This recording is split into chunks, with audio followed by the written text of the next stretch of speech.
Okay, మొత్తం మీద అయితే ప్రభుత్వంలో ఉన్నారు అంటే మంత్రివర్గంగా రిజైన్ చేశారేమో అంటే దానిలో ఉన్నారు, ఎమ్మెల్యేస్గా ఉన్నారా, అవి కూడా రాజీనామా చేశారు అదే నాకు అది గుర్తు. అందువలన అంటే ఇంతకుముందు అప్పుడు మీరే ఉన్నారు కదా, మీరే చేశారు కదా అని అంటుంటేను, అందుకని నేను కొద్దిగా గుర్తు చేస్తున్నాను. క్యాబినెట్ లేకపోయినా మొత్తం మీద మీ సెంట్రల్ గవర్నమెంట్లో అవును అక్కడైనా ఫైట్ చేయాలి కదా. సరే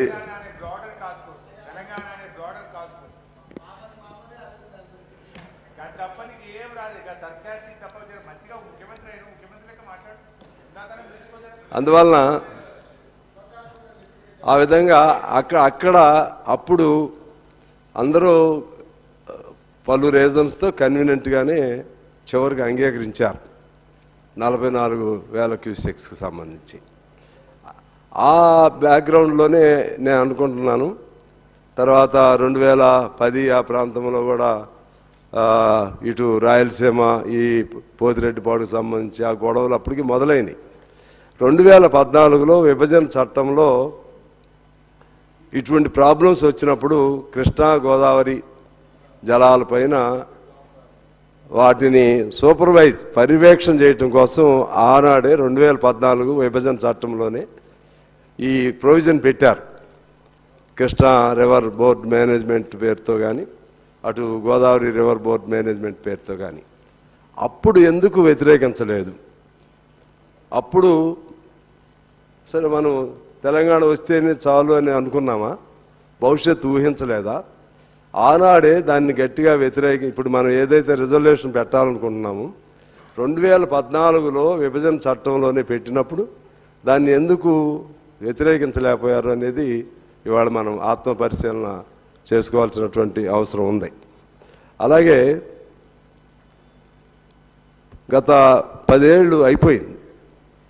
10 ఏళ్ళు అయిపోయిన తర్వాత అందరూ చెప్పినట్లుగా ఆ రోజు మన తెలంగాణ సాధనలో ప్రధాన భాగస్వామి నీళ్లు, నియామకాలు, నిధులు.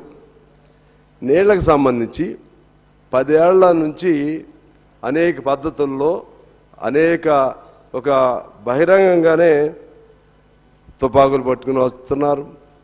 అలాగే ఇంకా దౌర్జన్యంగా తీసుకెళ్ళిపోయారు. అప్పుడేమో రాజశేఖర రెడ్డి గారు ఒప్పించి తీసుకున్నాడు. జగన్మోహన్ రెడ్డి గారు 44,000 క్యూసెక్స్ నుంచి ఒక్కసారి 94,000 క్యూసెక్స్కి ఎలా తీసుకున్నాడు? ఎవరు పర్మిషన్ ఇచ్చారు? అప్పుడు మనం ఏం చేస్తున్నాం? ఎవరు అధికారంలో ఉన్నారు? ఎవరు ముఖ్యమంత్రిగా ఉన్నారు? ఇవన్నీ సమాధానం చెప్పుకోవాలి. ఇన్నేళ్ళు మౌనంగా ఉండి మరి వాస్తవంగా మేము అభ్యంతరం పెట్టాం, లెటర్లు పెట్టామని చెప్పి మిత్రులు చెప్తున్నారు. కానీ మీ లెటర్సు అభ్యంతరాలు అన్నీ కూడా ఇన్సైడ్ యాక్టివిటీ, ఇన్సైడ్ అండర్స్టాండింగ్. కానీ ప్రజల్లోకి వచ్చి మనం ఏ సమస్య మీద తెలంగాణ సాధించుకున్నామో దానికి అన్యాయం జరుగుతున్నప్పుడు ఆనాడు 44,000 క్యూసెక్స్కి అంత అడావుడి చేశాం. ఏకంగా 94,000 క్యూసెక్స్కి పోతిరెడ్డిపాడు నుంచి తీసుకెళ్తుంటే అసలు ఏమైనా ఆందోళన జరిగిందా?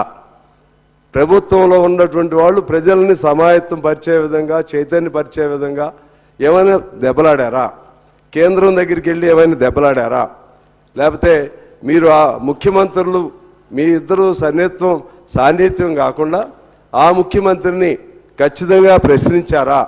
ఇవన్నీ చూస్తే అంతకుముందు నీళ్లు, నియామకాలు, నిధులు అనేవి ఒక నినాదంగా అప్పటి వరకే తప్పితే తర్వాత సౌకర్యవంతంగా, సౌలభ్యవంతంగా ఆ పదాలని మర్చిపోయినట్లుగా నాకు అనిపిస్తూ ఉంది అధ్యక్ష. అదే పద్ధతుల్లో రాయలసీమ లిఫ్ట్ 3 టీఎంసీలని ఒకసారి తీసుకువెళ్తే ఏం చేశాం? దానిపైన ఇంతకుముందు మా తొమ్మల గారు చెప్పినట్లుగా చివరికి 60% పనులు అయినాక మద్రాస్ గ్రీన్ ట్రిబ్యునల్లో కేసు వేసిన తర్వాత ఆ గ్రీన్ ట్రిబ్యునల్ మ్యాండేట్ ఇచ్చిన తర్వాత మాత్రమే ఆగిన తప్పితే మన కృషి లేదు. మన వంతు దానికి సంబంధించి ఆపడానికి ప్రయత్నం చేయలేదు. అప్పటికి 60% ఇప్పుడు పనులు అయిపోయాయి.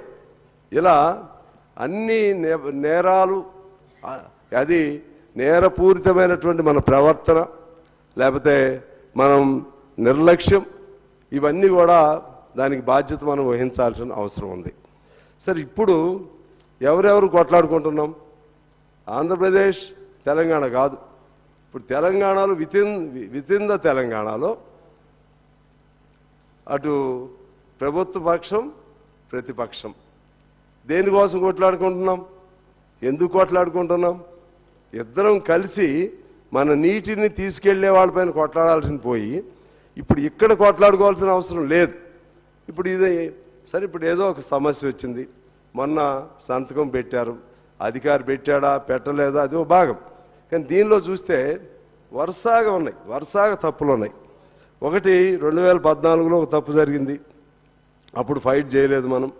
ఆ తర్వాత 11,000 నుంచి 44 నుంచి 94 అప్పుడు ఫైట్ చేయలేదు.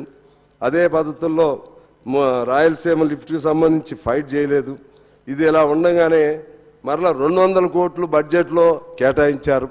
200 కోట్లు ఎందుకు కేటాయించారు? కేటాయించి ఆ కండిషన్లు ఒప్పుకుంటేనే ఖర్చు చేస్తాం, అందుకని మేము ఖర్చు చేయలేదంటే కుదరదు. మీరు 200 కోట్లు కేటాయించారంటేనే ఈ బోర్డు మేనేజ్మెంట్కి మీరు అంగీకరించినట్లు బడ్జెట్లో కేటాయించడం అంటే. ఇవన్నీ తప్పులపైన తప్పులు చేసి ఇప్పుడు నిన్నేదో ఒక సంతకం ఏదో ఒక ఆయన ఎవరో పెట్టారని, ఆ సెక్రటరీ పెట్టారని చెప్పి దీన్ని ఏదో మొత్తం ఈ కొత్త ప్రభుత్వం ఇదంతా కూడా తాకట్టు పెట్టేస్తుంది. ఇటువంటి పదాలు వాడకూడదనేది నేను సిన్సియర్గా చెప్తున్నాను. నాకేమి ఒకరి మీద ద్వేషం, ఇంకొకరి ప్రేమ అనేది కాదు. కానీ 10 ఏళ్ళు అయిపోయింది కదా, 10 ఏళ్ళు అయిన తర్వాత 10 ఏళ్ళు ప్రభుత్వంలో ఉన్న వాళ్ళది బాధ్యత అవుతుందా, ప్రతిపక్షంలో ఉన్న వాళ్ళది బాధ్యత అవుతుందా? 10 ఏళ్ల నుంచి ఈ నీళ్లు తీసుకెళ్ళినప్పుడు అప్పుడు మనం ఈ ప్రజా ఆందోళన ఎందుకు చేయలేకపోయాం, లేకపోతే కేంద్రం మీద ఎందుకు ఆందోళన చేయలేకపోయాం, ఇవన్నీ మనం చూడాల్సిన అవసరం ఉంది అధ్యక్ష.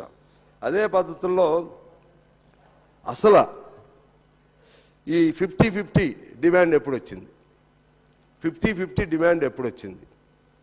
మొదట్లో రాలేదు. మొదట్లో ఆపరేషనల్ అండర్స్టాండింగ్ లేకపోతే ఒక వర్కింగ్ అండర్స్టాండింగ్ పేరుతో మనం ఒప్పుకున్నాం. మనం 290 చిల్లరకి వాళ్ళు 500 పైగా వాడుకోవడానికి సంతకాలు ముఖ్యమంత్రుల స్థాయిలో జరిగింది.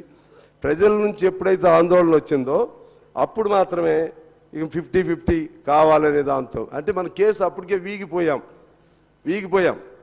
కాకపోతే అప్పుడు ఒక కండిషన్ పెట్టాల్సింది. అప్పుడు ఉన్నటువంటి సౌలభ్యం ప్రకారంగా వాళ్ళు ఇంత వాడుకుంటున్నారు, మనం ఇంత వాడుకుంటున్నాం కాబట్టి మాకు 50-50% అనే కండిషన్తో మేము సంతకం పెడుతున్నాం అని అప్పుడే పెట్టుంటే బాగుండేది. అప్పుడే సంతకాలు పెట్టేసుకున్నాం. కొద్ది రోజులు తెలంగాణ ప్రజల్లో ఆందోళన వచ్చినాక మాకు 50-50 షేర్ కావాలని చెప్పి తర్వాత మనం అప్రోచ్ అయ్యాం. అంటే there itself we lost our case. ఈ విధంగా అనేక తప్పులపైన తప్పులు ఎందుకు చేశారో నాకు తెలియదు. అనుభవం